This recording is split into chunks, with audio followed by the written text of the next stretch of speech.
see you guys in the dark. So this happened when my friend and I were 15 years old. We both lived super close to each other, so I'd often go to her place after school to do homework and hang out. A little info: her house has a park that pretty much backs up to it, and a side entrance to the park is literally right next to her house. It's typically only used by people in the neighborhood, but you are immediately in the thickest part of the woods when you enter from that entrance. So it was a Friday, and we really didn't have any homework for the weekend. Her mom had dropped us off at the house and left to do errands, so we decided to go on a walk with her dog. We live in a very good neighborhood with low crime, and we were very familiar and comfortable with this park. Plus, there being two of us with a dog during the day, we weren't at all worried. So we change out of our school uniforms, get some hiking shoes on, and make our way to the park entrance. We start our walk, and the day is a perfect day for being outside. We instantly fall into comfortable conversation as we head to our favorite part of the woods. Sorry if this is confusing, but I'll try to explain the trail as best as possible. So there's a couple miles of winding paved trail until we run into the first split. If you go left, it will lead you to the main park area with swings, restrooms, picnic area, and all of that. If you go right, it leads to a bridge that will take you to another trail option. We went right to head over the bridge since the trail we wanted was that way. This is where things got weird. We began making our way over the bridge and see a runner heading our direction. We both moved to the side to let him pass, and I just got a really bad feeling. You know, the one. Hair standing up on ends, heart speeding up, and just a true sense of alarm by this person. He passed us and stared back at us over his shoulder a while. But I mostly decided I was being overly paranoid. Or he was staring at the dog, because who doesn't like looking at a cute dog? After all, he seemed pretty average and non-threatening in general. Still, I tucked it in the back of my mind just to stay a little more aware of our surroundings. So we continue on our walk, which leads to another two trail options. Left continues as a paved area, and right is a dirt trail that is overgrown in spots. We took the right because it was deeper into the woods and where our hangout spot was. So our spot is completely off the dirt trail, and we have to walk across a log over a small part of the creek to get to it. So not many people know about this area, which is why we liked it. Most people don't even take the dirt trail unless they are bird watching or taking nature photos. We get to our spot and we hang out just chatting about life. We both didn't have the best home life, crazy mothers, putting it mildly. So it was nice to be able to chat with each other about stuff in privacy. So maybe 10 minutes after we made it to this spot, we heard a branch snap at a distance from us. From where we were, we could see that someone was on the dirt trail, but whoever wouldn't have an easy view of us. We look over and my heart just drops. I can just make out the runner from the bridge through the trees. He had on bright red shorts, so it was easy to tell it was him. Immediately we both knew that something was not right. This isn't a trail someone out on a run would take ever, and he obviously turned around on his run to head back in our direction. And he had originally come from the paved trail that we didn't take earlier, so alarm bells were ringing. He walks past our spot and quietly continues down the dirt trail, no longer running like he's trying to be quiet. We are at a decent distance, and thankfully he was keeping his gaze forward. Or he might have seen us. My friend and I are silently watching, and when he is out of view, she turns to me and says, "We need to go now." And I say, "Yeah, something is not right about that guy." My friend just nods, "Yes." So she lets her dog off of her leash. She's very good at following, and she would be able to move faster without the lead, and so would we. I do have to mention this dog will not be helpful if the situation escalates, because she failed at being a service dog because she was overly friendly to strangers. She couldn't stay focused on her tasks. So very obedient. But everyone is a friend. So no help coming from her, and he hadn't even been deterred from seeing her to begin with. She was just a smaller yellow lab. We take off at this point, trying to be quiet and fast because we will have to cross over the dirt trail that he was on, and we don't want him coming back and seeing us. My friend falls scrambling across the log into the creek. I slip at the end, so both of us have very waterlogged shoes, and we panic because of the noise. So we just take off knowing that we already made a ton of noise anyways. We didn't run back to the paved area because we were too deep into the woods at this point, and a straight shot was our best bet. We very quickly hear noise from behind us, and she yells to me, "He's following us!" I'm not a runner, but adrenaline saved the day because I could have ran a marathon with how scared I was. So we are crashing through bushes and not following any sort of a trail at this point, but heading in the direction we needed to go to get out of the woods and closer to her house. We had to be running for at least 15 minutes, and most of the time, my friend is yelling directions to me from behind because she can see the guy. I'm clumsy, and I knew if I looked back that I'd be the idiot to trip like in the movies. At some point, we either lost him or he gave up. But we finally broke through the woods into the field between the woods and the houses in her neighborhood. So we jogged close to the fences, heading to her house, scanning the edge of the woods and trying to get oxygen back into our lungs. We never saw anything once we made it out of the woods, but we didn't feel safe until we got inside her house. We were a mess. She's soaked up to her thighs, and I'm soaked up to my calves. At one point, I wrapped my hands around branches coated with thorns so my hands are bleeding. She has some rips in her pants and shirt, and her dog was perfectly fine, because she didn't fall into the creek like an idiot and avoided all the thorn. We immediately start talking, and she said she had the same creepy feeling about the guy too, but didn't say anything at the time either. She said she noticed that he had given her dog kind of a dirty look, which is what made her feel uncomfortable. She had also caught a few glimpses of his face while we were running from him, and she said he looked absolutely livid. Her mom got home, and we told her what happened. Now her mom is not someone I'm a fan of.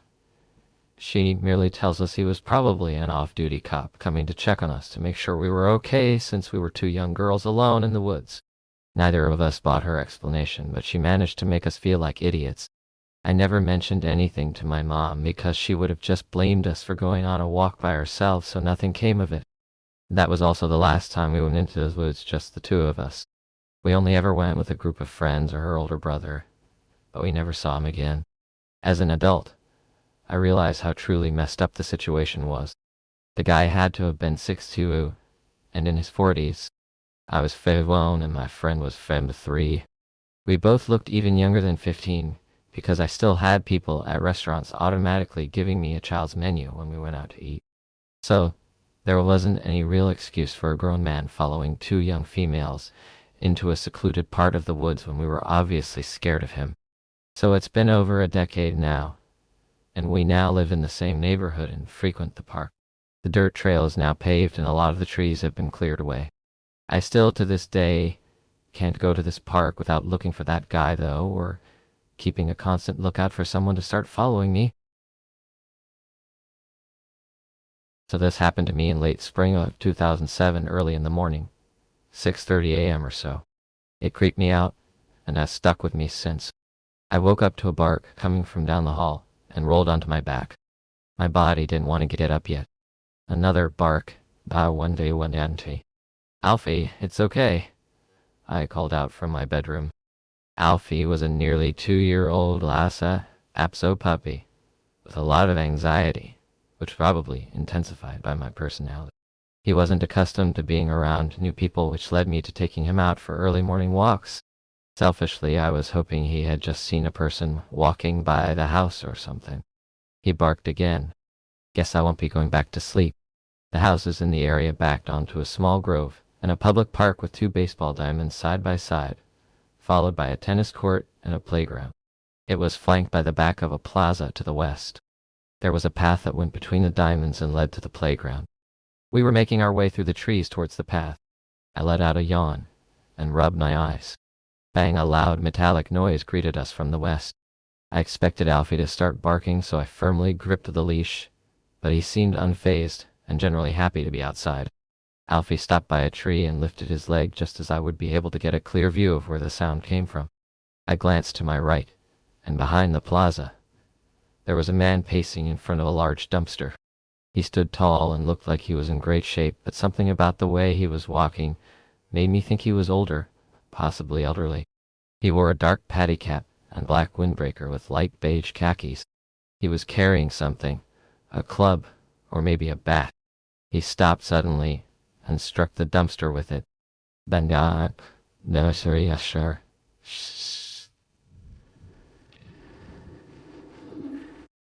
Alfie's bark startled me.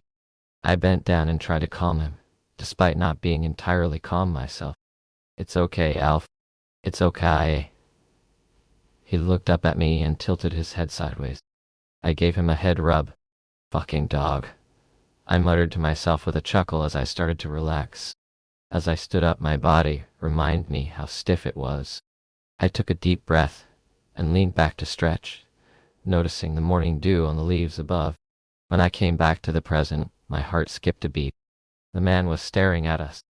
I immediately looked away and pulled on Alfie's leash, guiding him forward to the path. My mind was racing with anxiety. What the fuck? Is he watching us? He has a weapon. What does he want? Okay, I'm overreacting. Chill out. Breath. I focused on my breathing and kept moving. We walked along the path for a few minutes before Alfie stopped to pee again. I took a deep breath and glanced back to the plaza. He was gone. "See, nothing to worry about," I told myself, and turned back to Alfie. He turned around facing me, but his gaze was set back where we came from. I turned around and my eyes went wide. Oh fuck. The man was walking along the baseball diamond toward the area of the grove we had come from. Maybe he's going home, I thought. My attempt to be optimistic wasn't working this time. I kept watching as he walked along the fence. He was coming up towards the corner where the grove and the path met. "Come on, turn left and go home." He turned right. He was headed in our direction with his eyes set on us. I had a better view of him. He was definitely older, probably in his 60s. He moved as if his years hadn't caught up with him yet, and he was gripping an aluminum baseball bat. I could feel my heart pounding in my chest. I looked down at Alfie, and suddenly felt very protective. I took a breath and looked back at the man. "What you want?" I shouted. He didn't respond. Judging by his blank expression, I wasn't sure he heard me at all. "Look, man, you're creeping me out." "Back off." "Nothing." He kept walking. I tugged on the leash to let Alfie know it was time to move. We started walking quickly away from him. "It's gonna be alright, we're going home," I said aloud, mostly to myself. Alfie came bouncing beside me as he took on a light jog to keep up. I looked ahead to the park, hoping to see other people, but it was completely barren. We were approaching the tennis court. The baseball diamond and the tennis court were separated by a grassy path with bleachers and a sitting area for a team. I looked back. The man was still coming, but he was falling behind. He couldn't keep up with our pace. "Fuck you," I muttered to myself and let my jaw unclench. I guided Alfie to the right towards the bleachers. I noticed Alfie was panting. He deserved a break. I scooped him up into my arms. "You're such a good boy," I told him. Going between the diamond and tennis court would lead me directly to the plaza. If I could walk around to the front of the plaza, I'd be able to get us home quickly. Walking as fast as I was with Alfie in my arms was more taxing than I expected. As I stepped off the grass and onto the pavement behind the plaza, I put him back down. Bang, I swung around and saw that the man was no longer following us. He was standing between the bleachers with the bat resting up against his shoulder. He was still staring at us, and the grimacing look on his face gave me chills. I turned away to walk home. If you enjoyed this video, please subscribe, like, and hit the bell for notifications on future videos, and become a stalker of the night. And I'll see you next time.